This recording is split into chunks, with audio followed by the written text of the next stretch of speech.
Assalamualaikum warahmatullahi wabarakatuh. Kita ketemu lagi dalam materi pembelajaran Bahasa Indonesia kelas 6. Masuki tema 7, subtema 1. Mari kita mulai dengan membaca Bismillah. Bismillahirrahmanirrahim.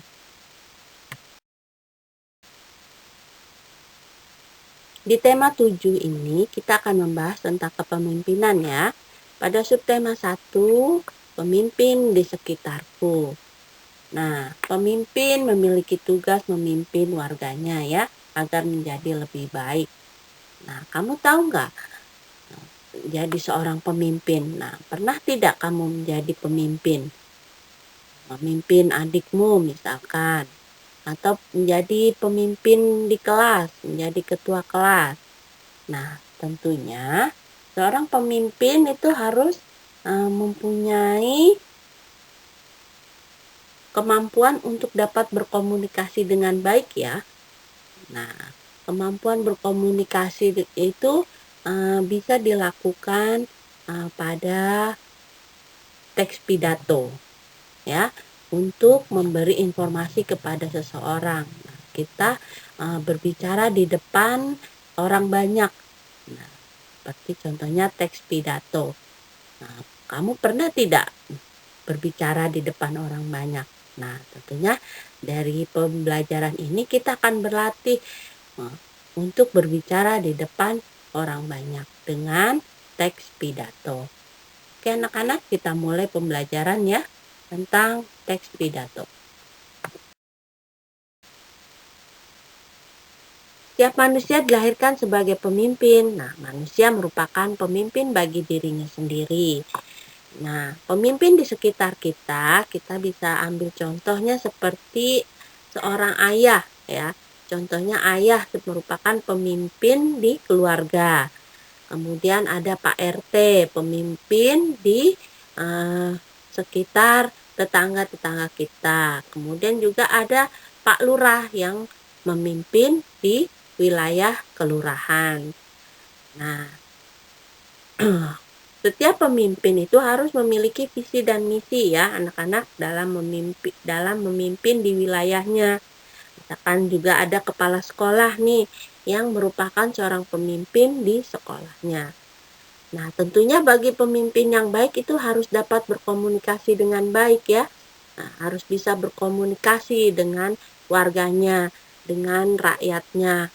Nah, salah satunya adalah dengan berpidato. Nah, dengan berpidato itu apa yang kita inginkan, visi, misi, dan tujuan kita dalam memimpin bisa tersampaikan oleh kita semua.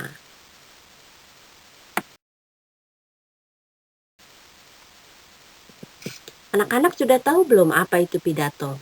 Nah, pidato adalah kegiatan berbicara di depan umum untuk menyampaikan sesuatu pandangan kita ya, suatu pendapat kita. Nah, pada umumnya itu pidato dilakukan untuk menyampaikan ucapan selamat, menyambut kedatangan tamu, memperingati hari-hari besar, dan masih banyak lagi tentunya. Tujuan pidato diantaranya adalah meyakinkan orang yang mendengarkan, mengajak para pendengar untuk melakukan sesuatu yang diharapkan, nah, kemudian menyampaikan informasi dan menghibur, atau tujuannya membuat orang senang. Nah, orang yang sering berpidato atau berorasi di halayak ramai itu dinamakan orator. Seperti contohnya pada gambar ya, anak-anak kalian bisa lihat seorang pemimpin DKI Jakarta, Bapak Anies Baswedan. Ini merupakan salah satu pemimpin yang Ibu beri. Tentunya kamu sudah mengetahui banyak pemimpin-pemimpin lain ya, contohnya pemimpin negara, presiden, atau pemimpin daerah, gubernur, bupati, dan lain-lain. Itu adalah contoh dari pemimpin-pemimpin di sekitar kita. Nah, pemimpin-pemimpin tersebut tentunya sudah sering ya berpidato di depan muka umum. Nah, bagaimana kamu mengetahui ciri-ciri teks pidato? Nah, ciri-ciri teks pidato itu memiliki tujuan yang jelas ya. Kemudian isi materinya harus jelas dan mudah dimengerti oleh orang banyak. Materi harus objektif. Nah, berisi wawasan baru yang menarik perhatian. Nah, terdapat kesimpulan di akhir pidato. Jadi, bicaranya tuh terstruktur ya. Bicaranya bagus sebagai seorang pemimpin, bisa berkomunikasi dengan baik, bisa berpidato dengan baik ya.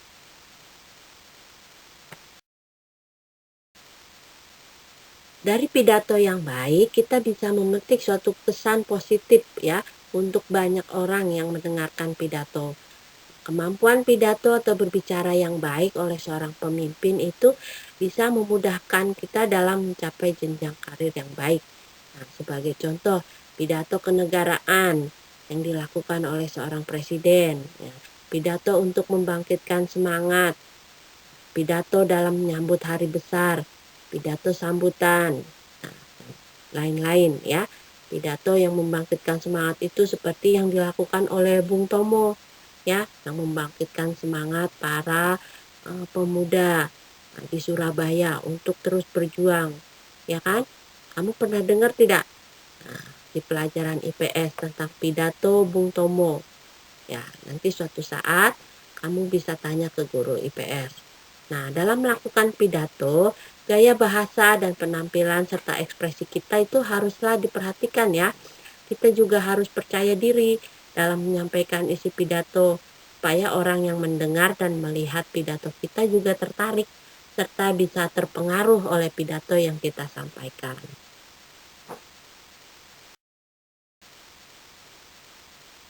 Untuk membuat teks pidato yang baik dan benar, kita harus mengetahui bagian-bagian dari teks pidato. Ya, pidato yang akan disampaikan itu sebaiknya ditulis terlebih dahulu dalam bentuk teks. Nah, suatu teks pidato harus terdiri atas pendahuluan, isi pidato, kemudian penutup, dan terakhir adalah saran-saran. Itu merupakan bagian-bagian dari teks pidato. Nah, anak-anak, pendahuluan itu terdiri dari apa saja yang akan kita bicarakan. Nah, pendahuluan itu agar pendengarnya mengetahui apa yang akan kita bicarakan. Nah, kemudian hal-hal yang penting yang akan kita sampaikan itu dimasukkan pada poin, pada isi pidatonya, ya. Kemudian setelah itu baru penutup, nah, berupa penegasan tentang hal-hal yang akan disampaikan, kesimpulannya, ya. Kemudian ada saran, kritik, dan himbauan yang membangun untuk para pendengar. Nah, tentunya ada hal-hal lain yang akan kita tambahkan. Nah, secara garis besar ada 4 bagian yang ada di dalam teks pidato, yaitu pendahuluan, isi pidato, penutup, dan saran-saran.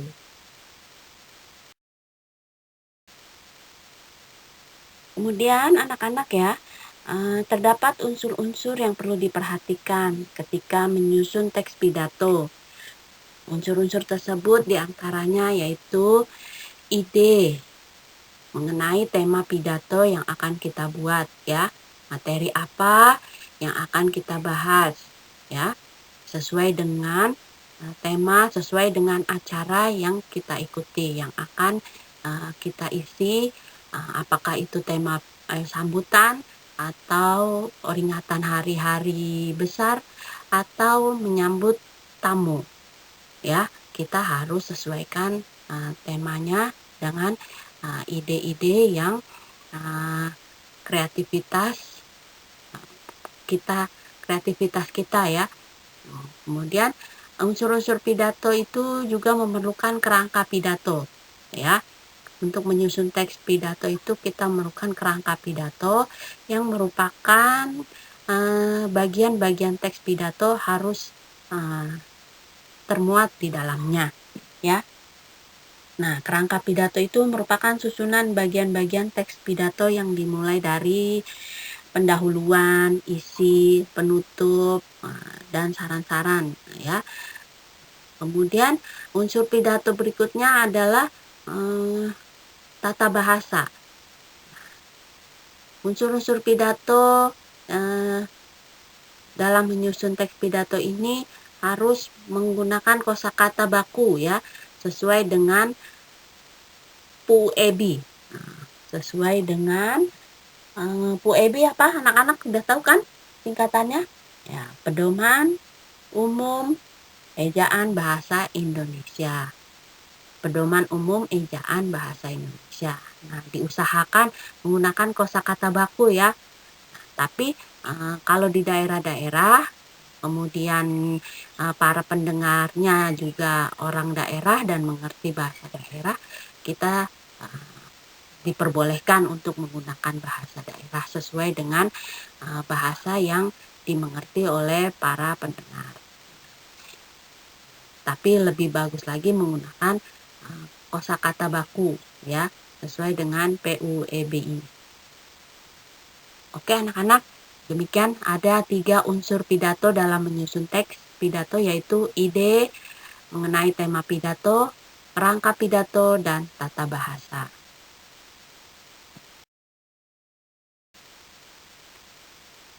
Nah, mari anak-anak kita lihat contoh pidato berikut ini, ya. Ada 3 paragraf, ya, dalam 2 slide yang Ibu berikan. Nah, ini ada paragraf pertama. Paragraf pertama itu berisi pendahuluan. Pendahuluan terdiri dari salam pembuka, ya, dan kata-kata pembuka. Nah, Assalamualaikum warahmatullahi wabarakatuh. Hadirin yang saya hormati, dalam kesempatan yang berbahagia ini, marilah kita bersyukur kepada Allah Subhanahu wa Ta'ala atas berkat, rahmat, dan hidayahnya lah kita dapat berkumpul di tempat ini dalam keadaan sehat walafiat dalam rangka memperingati Hari Pendidikan Nasional. Hadirin yang berbahagia, dalam proses mencari ilmu, Allah sendiri pernah menguji para malaikat-malaikatnya bahwa ternyata tak ada seorang pun di dunia ini yang memiliki ilmu pengetahuan kecuali hanya Allah. Dan sebagian ilmu yang kita miliki ini merupakan titipan Allah. Bahkan malaikat pun tak akan mempunyai ilmu pengetahuan selain apa yang sudah diajarkan kepadanya. Sehingga kita tak boleh sombong dengan pengetahuan yang kita miliki. Bahkan dengan apapun yang kita miliki tak boleh sombong. Hadirin yang saya hormati, sebagian dari keutamaan orang mencari ilmu akan selalu dimudahkan serta dibimbing melalui jalan menuju kebenaran. Nah, betapa pentingnya seseorang yang menuntut ilmu sehingga diberikan pengetahuan yang luar biasa. Peranan para tenaga pengajar juga begitu penting. Oleh karena itu, orang yang bersama tenaga pengajar ketika menimba ilmu, pengetahuan walaupun hanya 1 jam lebih disukai oleh Allah Subhanahu wa Ta'ala daripada kita ketika seorang beribadah selama 1000 tahun lamanya. Nah, anak-anak, di paragraf kedua itu merupakan isi dari teks pidato, ya. Isi pidato berupa hal-hal penting yang akan disampaikan.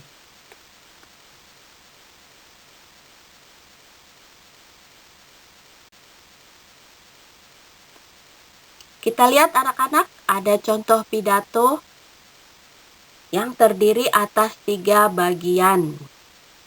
Pertama adalah bagian pendahuluan, yang kedua bagian isi pidato, dan bagian penutup pada slide berikutnya, ya.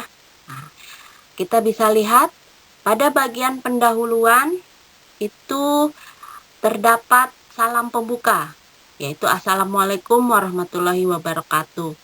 Dan kemudian menyapa para pendengar, para hadirin yang hadir pada suatu acara, ya. Nih, hadirin yang saya hormati. Nah, itu berarti orang yang membacakan pidato menyapa para hadirin. Nah, kemudian ada pembukaan ya. Ada pembukaan dan mengucap rasa syukur. Kemudian berterima kasih telah dapat datang ya dalam acara sesuai dengan tema. Nah, kemudian ada bagian isi pidato. Nah, ya, bagian isi pidato merupakan hal-hal yang penting yang akan disampaikan sesuai dengan tema yang dipilih. Nah, tema kali ini dalam contoh pidato yang diberikan adalah temanya Hari Pendidikan Nasional. Ya, kalian bisa baca dari awal sampai akhir isinya. Nah, kalian bisa mengikuti bagaimana cara membuat contoh pidato. Ya, anak-anak.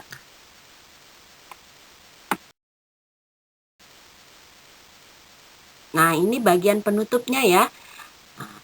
Ada salam penutup, kemudian ada kesimpulan dan harapan mudah-mudahan dapat bermanfaat ya apa yang disampaikan.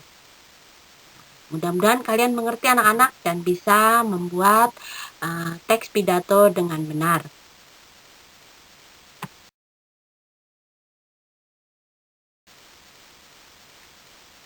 Mudah-mudahan kalian mengerti ya tentang materi pembelajaran kita kali ini mengenai teks pidato. Nah, untuk menguji pemahaman kalian, coba kalian kerjakan soal-soal di bawah ini ya. Yang pertama adalah jelaskan pengertian dari pidato. Kemudian sebutkan ciri-ciri pidato yang baik. Apa yang harus dipersiapkan sebelum melakukan pidato? Kemudian yang keempat, teks pidato digunakan untuk apa saja. Nah, jika kamu harus menjadi seorang pemimpin, apa yang akan kamu lakukan agar menjadi pemimpin yang baik? Nah, itu yang kelima. Jangan lupa anak-anak, kamu menjawabnya pada link yang akan Ibu kirim via WA ya. Nah, selamat mengerjakan.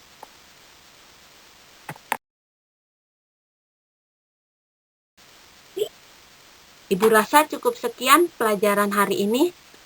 Terima kasih atas perhatiannya anak-anak. Semoga bermanfaat ya PJJ hari ini. Mari kita tutup dengan membaca hamdalah. Alhamdulillahirobbil alamin. Sampai jumpa. Terima kasih atas perhatiannya. Mohon maaf atas segala kekurangan. Akhir kata, wassalamualaikum warahmatullahi wabarakatuh.